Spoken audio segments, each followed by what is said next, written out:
Welcome to Cook to Nourish. Today's recipe is that of coconut burfi, which is dairy free, nut free, and refined sugar free.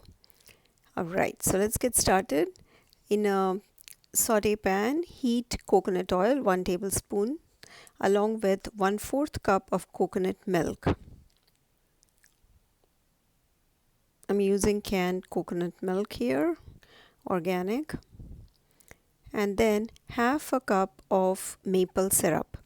Now, to keep your burfi lighter in color, you can use light maple syrup, but I just had the darker one available at home, so I just used that. So just continue to heat it on low heat until they all kind of come together. 1/4 teaspoon of sea salt, and then we'll add 2 cups of shredded organic coconut. I use Let's Do Organic brand. And it's again make sure the heat is on low because we don't want to toast the coconut too much. We are just using low heat and we are just mixing everything together. We do not need to toast the coconut, so be sure the flame is low, and also be sure to constantly stir it using a spoon, because if you let it sit, then your coconut is going to turn brown, and we don't want that to happen.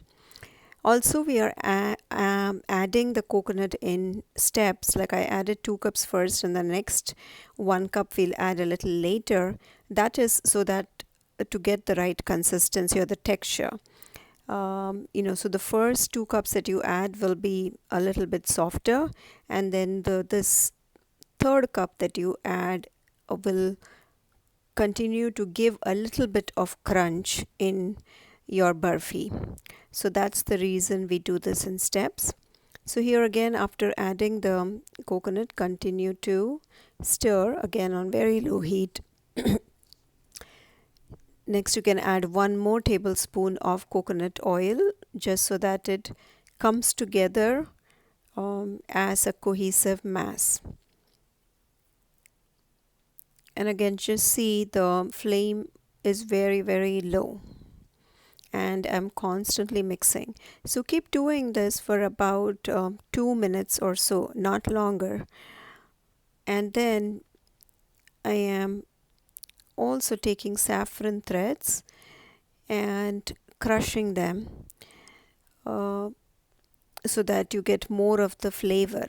And in this recipe, I'm using saffron to keep it AIP versus the traditional cardamom.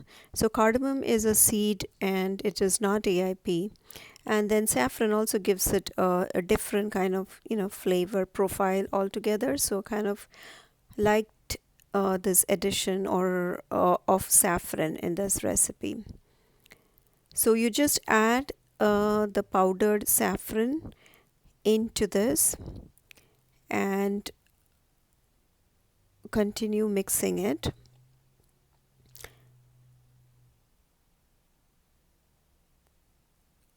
until it's all the saffron threads get mixed well.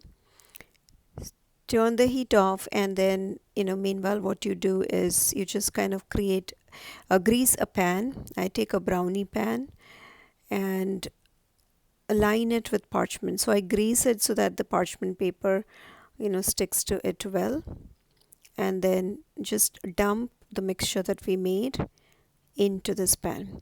So the total time that your coconut mixture has been cooking is not more than 5 minutes, and that too is on low heat. So it is just to get it warmed up enough so it becomes like a cohesive mass. And now you just dump it into the pan, and because it has coconut and then coconut oil, it's going to come together. Now I like to grease like the back of a small cup, or you can also use a glass, and then just kind of pat it just to press it down and to spread it evenly. Then you place in the refrigerator for at least 2 hours for it to set. And when it comes out, it will be something like this. It's nicely set. All you have to do now is to cut it into squares and serve.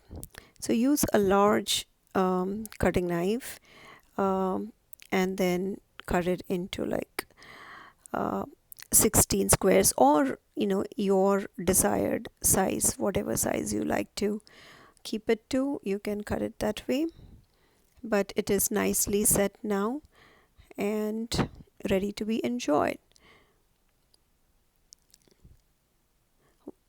After cutting them into the desired shape, make sure to refrigerate them until you serve. Thanks for watching. Don't forget to hit the subscribe button. Thank you.